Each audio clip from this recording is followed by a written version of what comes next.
Hello friends, I am Mehul और आज का हमारा फिजियोलॉजी में नया टॉपिक रहेगा होम्योस्टेसिस। ठीक है फ्रेंड्स, तो चलिए स्टार्ट करते हैं अपना होम्योस्टेसिस के बारे में। क्या होता है होम्योस्टेसिस? देखिए होम्योस्टेसिस का पहले हम बेसिक देख लेते हैं। Homeostasis refers to the maintenance of the consistent internal environment of the body.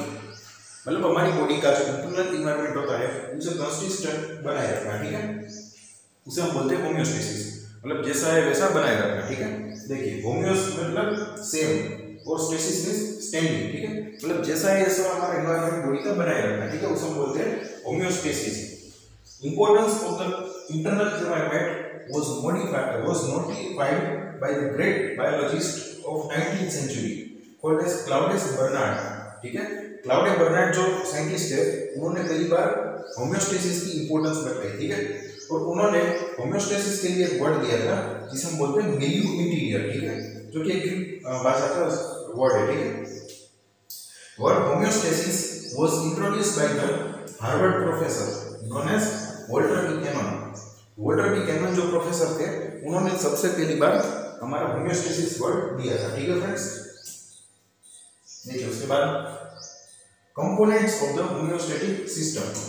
कौन कौन से कंपोनेंट होते हैं, हमारी होम्योस्टैटिक सिस्टम कैसे काम करती है? देखिए, तो homeostatic system includes the three components. कितने कंपोनेंट्स होते हैं उसके? हमारे थ्री कंपोनेंट्स होते हैं। ठीक है, कौन कौन से होते हैं? सबसे पहला आता है हमारा सेंसर, जिसे हम डिटेक्टर भी बोलते हैं। ठीक है, और रिसेप्टर भी हम उसे बोल देते हैं। Sensors recognise the deviation in any activity in internal environment and transmit the message to control center। ठीक है, मतलब कोई एक सिस्टम है, उस सिस्टम में पहले सेंसर होगा।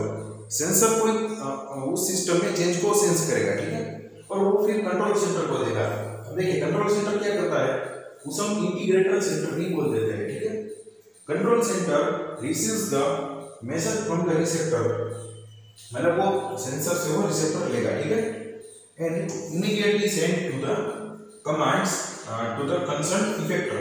इफेक्टर मतलब कंट्रोल सेंटर को जो है वो अपना इफेक्टर को मतलब मैसेज पास करता है। ठीक है, देखिए मैं आपको ड्रॉ करके समझाता हूँ।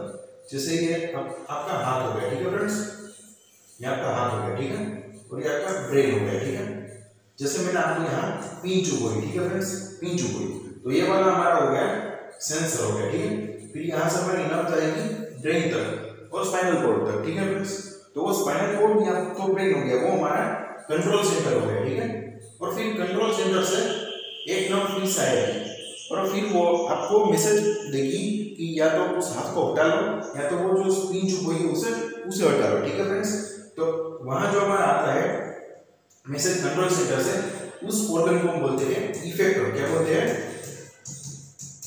इफेक्टर बोलते हैं। ठीक है, देखिए effector receives the commands from the center and either accelerate or inhibit the activity so normalcy is restored। अगर जो हमारा वो कोई चेंज आए, जैसे मैंने आपको पिन चुप हुई, तो उसमें कौन सा हमारा मैसेज आएगा? इनहिबिट वाला आएगा। ठीक है, अगर मैंने आपको बर्फ पकड़ा दिया, ठीक है, आपके हाथ में आइस दे दी, तो आपको अच्छा लगा तो एक्सेलरेट होगा, आप ज्यादा देर तक पकड़ रखोगे। ठीक है, तो ये हमारे सारे हो गए components of the homeostatic system. ठीक है, देखिए मैं आपको यहाँ से समझाता हूँ। एक नॉर्मल कोई हमारी सिस्टम काम कर रही है। ठीक है, देखिए उसमें कोई डेविएशन है। ठीक है, और उस डेविएशन को सेंस किया हमारे सेंसर ने, जो कि हमारा फर्स्ट कंपोनेंट है। ठीक है, देखिए और वो इंफॉर्मेशन जो हमारी डेविएशन वाली थी, सेंसर ने वो कंट्रोल सेंटर को दी। ठीक है, कंट्रोल सेंटर हमारा दूसरा कंपोनेंट है। ठीक है, फिर कंट्रोल सेंटर से हमारी कमांड जाती है, किसे जाती है? इफेक्टर को जाती है। देखिए कमांड गई हमारी third component of homeostatic system, जिसे हम बोलते हैं इफेक्टर।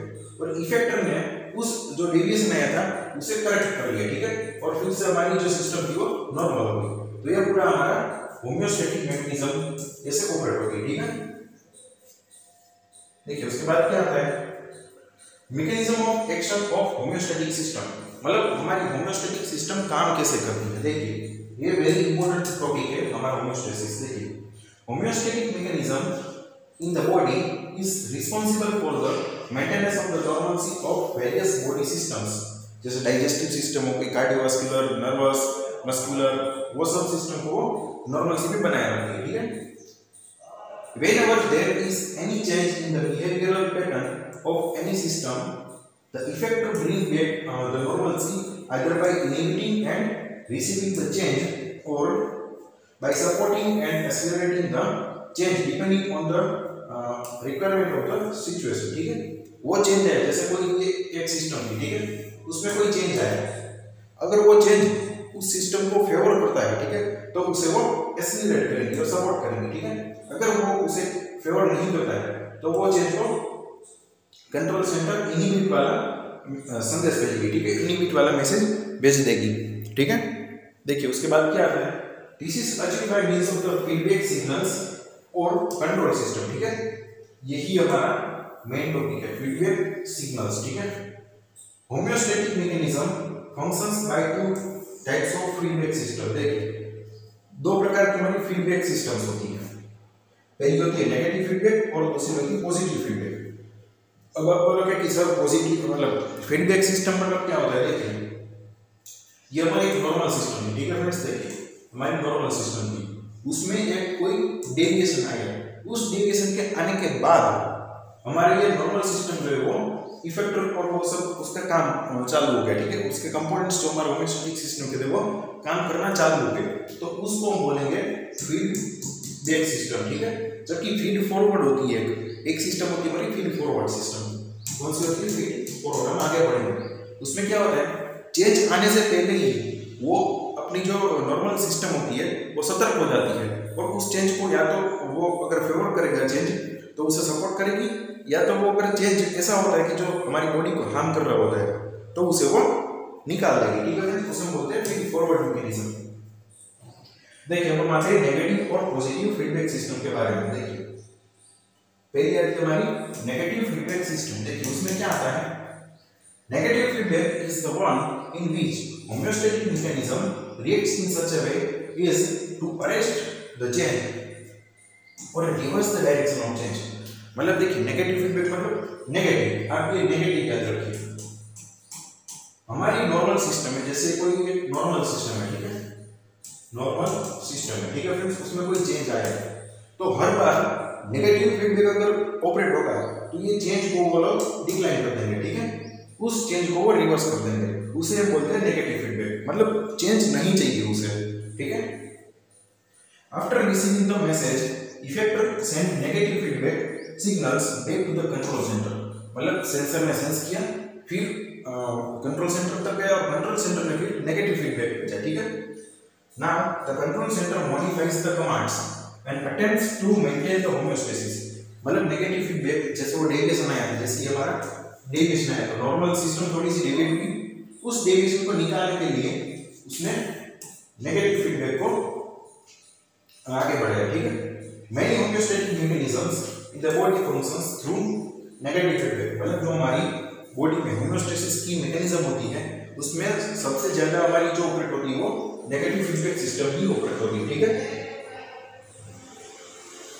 देखिए उसके बाद examples of the negative feedback system. देखिए दो एग्जांपल आते हैं, क्लासिक एग्जांपल है, बहुत सारे हैं लेकिन ये दोनों हमारे सिलेबस में भी और क्लासिक भी है, ठीक है। देखिए regulation of the secretion of many hormones. जैसे हमारी एंडोक्राइन ग्लैंड है वो जो हार्मोन रिलीज करती है उसका रिलीज मतलब सिक्रीशन है वो हमारे नेगेटिव फीडबैक सिस्टम का एक एग्जांपल है। फिर हमारी बॉडी में जो रेगुलेशन ऑफ वाटर बैलेंस होता है वो भी हमारा नेगेटिव फीडबैक वाला सिस्टम का ही एग्जांपल है। देखिए मैं आपको दिखा रहा हूँ, देखिए ये वाला, हम टेक्स्ट नहीं पढ़ रहे लेकिन डायरेक्ट मैं आपको समझाता हूँ। देखिए हमारा जो हम थायराइड का एग्जांपल ले रहे हैं, ठीक है। थायराइड जो हमारा जो हार्मोन निकलता है थायरोक्सिन, उसका हम एग्जांपल ले रहे हैं। देखिए नॉर्मल लेवल ऑफ थायरोक्सिन, यहाँ से हम स्टार्ट करते हैं। देखिए अगर डेविएशन नहीं हुआ कुछ तो वो नॉर्मल ही रहेगा, ठीक है, होम्योस्टेसिस में ही रहेगा। अगर देखिए मैं आपको दिखा रहा हूँ, अगर इंक्रीज लेवल ऑफ थायरोक्सिन हो गया, थायराइड ग्लैंड से हमारा हार्मोन बढ़ने लगा तो क्या होगा, उसमें बॉडी में हमारी बॉडी में कोई चेंज आया कि थायराइड मतलब थायरोक्सिन का लेवल जो है वो बढ़ गया। थायरोक्सिन मतलब T4, ठीक है फ्रेंड्स, तो मैं T4 ही बोलूँगा। T4 का लेवल हमारी बॉडी में बढ़ गया, ठीक है फ्रेंड्स, तो वो चेंज आया और उस चेंज को हमें नहीं करना है, मतलब T4 के लेवल को हमें बढ़ाना नहीं है, ठीक है, बॉडी नहीं बढ़ने देगी। तो देखिए inhibition of the TSH secretion, मतलब थायराइड स्टिमुलेटिंग हार्मोन जो है हमारा, जो कि पिट्यूटरी ग्लैंड से रिलीज होता है, उसे वो हमारी बॉडी इनहिबिट कर देगी और टीएसएच के एक्शन में हमारा T4 रिलीज होता है। अगर टीएसएच का लेवल कम हो जाता है तो ऑटोमेटिकली हमारा T4 का लेवल भी कम हो जाता है, ठीक है, और वो फिर नॉर्मल हो जाएगा, ठीक है। देखिए टीएसएच का इनहिबिशन हमने किया था, तो देखिए क्या उसका आउटकम आया, डिक्रीज सीक्रेशन ऑफ थायरोक्सिन, मतलब T4 का लेवल कम हो गया, ठीक है फ्रेंड्स, और नॉर्मल लेवल आ गया, ठीक है फ्रेंड्स, क्योंकि बढ़ गया था इसलिए। अब देखिए ये तो ये सिनेरियो हो गया था, और देखिए दूसरा सिनेरियो हमारा ये है, अगर हमारा T4 का लेवल जरूरत से बॉडी में कम हो जाए तो क्या होता है, देखिए तो हमारी बॉडी पिट्यूटरी ग्लैंड से टीएसएच के सीक्रेशन को बढ़ा देगी, ठीक है फ्रेंड्स, और उस बढ़े हुए टीएसएच की प्रभाव से हमारा T4 भी बढ़ जाएगा, ठीक है फ्रेंड्स। T4 क्या हो गया, इंक्रीज हो गया, फिर वो नॉर्मल हो गया, ठीक है। तो ये हमारा हार्मोन का जो नेगेटिव फीडबैक होता है, हार्मोन सीक्रेशन में जो नेगेटिव फीडबैक मैकेनिज्म इन्वॉल्व होता है, उसका ये एग्जांपल होगा, ठीक है। देखिए उसके बाद हमारा वाटर रेगुलेशन, देखिए वाटर रेगुलेशन कैसे होता है, देखिए बॉडी में हमारा वाटर नॉर्मल है, ठीक है फ्रेंड्स, अभी नॉर्मल वाटर है हमारी बॉडी में। देखिए एक सिनेरियो ये हुआ है और दूसरा सिनेरियो हमारा ये हो गया, ठीक है। तो देखिए पहले हम ये सिनेरियो के बारे में बात करते हैं। हमारी बॉडी में वाटर कम हो गया, ठीक है, वाटर का कंटेंट कम हो गया, तो देखिए क्या होगा, हमें पहले प्यास लगेगी, ठीक है, ताकि हम पानी पी ले और बॉडी का वाटर नॉर्मल हो जाए, ठीक है। लेकिन देखिए दूसरा में क्या होता है, stimulation of the osmole receptor in the hypothalamus, हमारे ब्रेन में हाइपोथैलेमस होता है और उसके ऑस्मोल रिसेप्टर एक्टिवेट हो जाते हैं, वो भी हमारी थ्रस्ट को प्रोड्यूस करता है, ठीक है। थ्रस्ट से देखिए हम क्या करेंगे, पानी पी लेंगे और फिर नॉर्मल वाटर हो जाएगा, ठीक है body.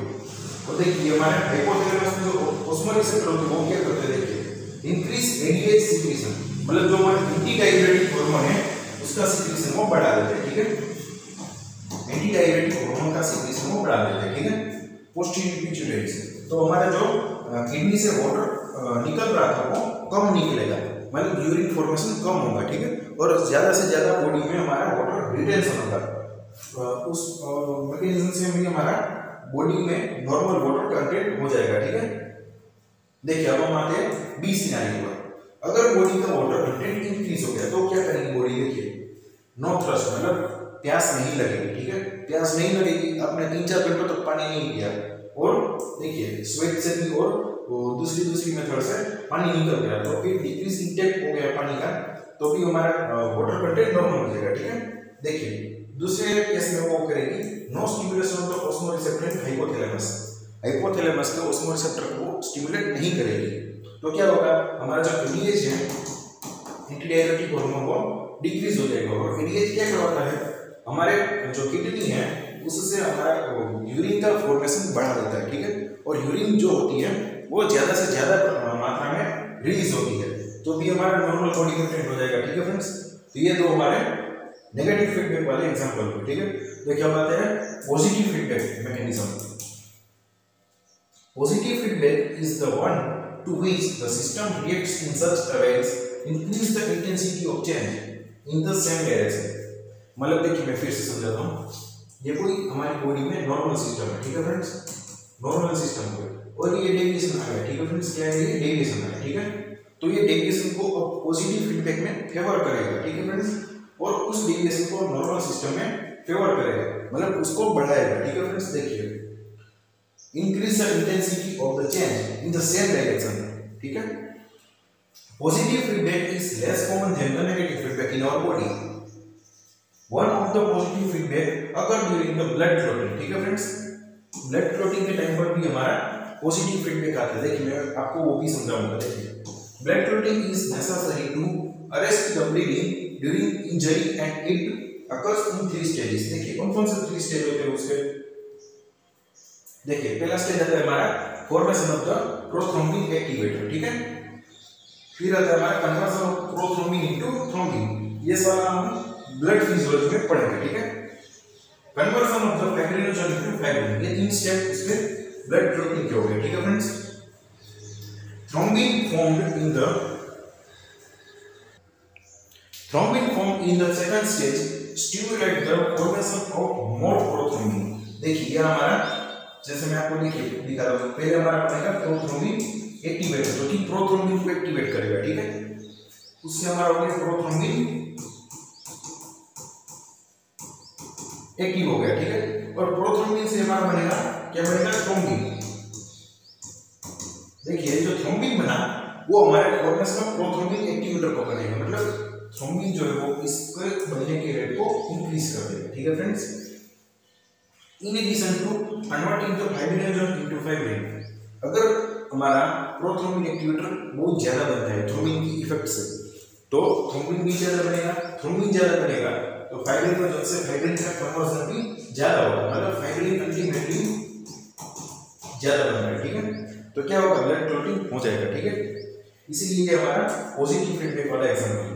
It causes formation of more and more amount of prothrombin activator so that the blood clotting process is accelerated and blood loss is prevented quickly, मतलब blood loss हमें quickly prevent कर सकता है, ठीक है। other processes where positive feedback occur are milk ejection reflex, देखिए एक और एग्जांपल आ गया milk ejection and parturition, ठीक है।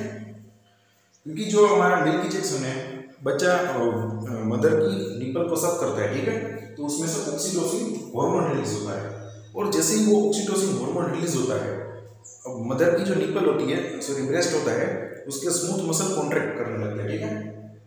और जैसे कॉन्ट्रैक्ट करते हैं फिर ऑक्सीटोसिन निकलता है, फिर ज्यादा मिल्क निकलेगा, ठीक है, मतलब ये एक साइकिल शुरू हो गई, ठीक है। और पार्चुलेशन में भी ऐसा होता है, जैसे थोड़े थोड़े यूट्राइन कॉन्ट्रैक्शन होते हैं तो उसमें से ऑक्सीटोसिन निकलता है, और उस निकले हुए ऑक्सीटोसिन की वजह से फिर से स्ट्रॉन्ग यूट्राइन कॉन्ट्रैक्शन होता है, ठीक है। जितनी बार यूट्रस कॉन्ट्रैक्ट करेगा ऑक्सीटोसिन निकलेगा, और जितनी बार ऑक्सीटोसिन निकलेगा यूट्रस कॉन्स्ट्रिक्ट करेगा, ठीक है फ्रेंड्स। तो ये हमारा पॉजिटिव फीडबैक वाला एग्जांपल होगा जो कि ऑक्सीटोसिन की मदद से होता है। Oxytocin is secreted from the posterior pituitary gland. देखिए अब हम आते हैं फीड फॉरवर्ड मैकेनिज्म के बारे में, ठीक है। हमने देख लिया फीडबैक कंट्रोल सिस्टम क्या होता है। देखिए feed forward control system is the control system in homeostasis that anticipates the change or deviation that may occur in the later stage। कहाँ हो रहा है, आगे होने वाला है, फ्यूचर में होगा, उसकी तैयारी वो पहले से ही कर लेता है, ठीक है फ्रेंड्स। देखिए example of feed forward control कौन कौन से होते हैं, secretion of the gastric juice along with the salivary secretion even before the entrance of food in mouth। जैसे आपने देखा कि कोई बहुत मस्त टेस्टी खाना पड़ा है, ठीक है फ्रेंड्स, तो देखने से ही आपकी सलाइवा रिलीज होने लगी और पेट में गुड़ गुड़ जैसा होने लगा, ठीक है। तो हमारा फीड फॉरवर्ड का एग्जांपल हो गया। Increase secretion of the luteinising hormone prior to ovulation, अगर हमारा एलएच का लेवल बढ़ेगा तभी हमारा ओव्यूलेशन होगा, ठीक है फ्रेंड्स। तो ओव्यूलेशन करवाने के लिए एलएच का लेवल बढ़ रहा है और बहुत ज्यादा बढ़ रहा है, ठीक है फ्रेंड्स, तो उसके पहले ही बढ़ रहा है, ओव्यूलेशन के पहले से ही हमारा एलएच बढ़ रहा है, तो वो भी हमारा फीड फॉरवर्ड कंट्रोल का एग्जांपल हो गया, ठीक है friends.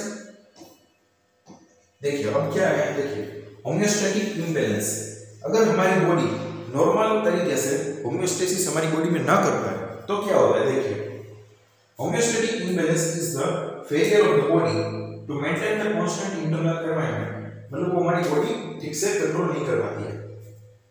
It is starting point of the disorder and disease in the body, मतलब हमारी बॉडी में डिसऑर्डर कई होने लगता है, ठीक है, डिसीज होने लगती है। देखिए कॉमन कॉज क्या क्या होते हैं, कौन कौन से ऐसे कारण होते हैं कॉमनली जो कि हमारी बॉडी में होम्योस्टैटिक इम्बैलेंस को प्रोड्यूस करते हैं। देखिए स्ट्रेस आ गया, अल्टर्ड ईटिंग हैबिट्स, मतलब खाना इम्प्रॉपर टाइम पर खाना, अल्कोहल, स्लीपलेसनेस, नींद नहीं आना, over exercise, lack of water intake, hypoxia मतलब decrease oxygen concentration in tissue, ठीक है, long term illness, genetic mutation और एजिंग, ये सारे हमारे होम्योस्टैटिक इम्बैलेंस के कारण होंगे, ठीक है।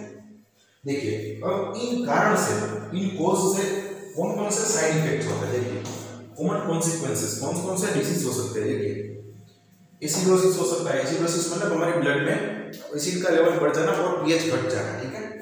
डायबिटीज मेलिटस हो सकता है, हाइपोग्लाइसेमिया, हाइपरग्लाइसेमिया, डिहाइड्रेशन, हाइपरटेंशन,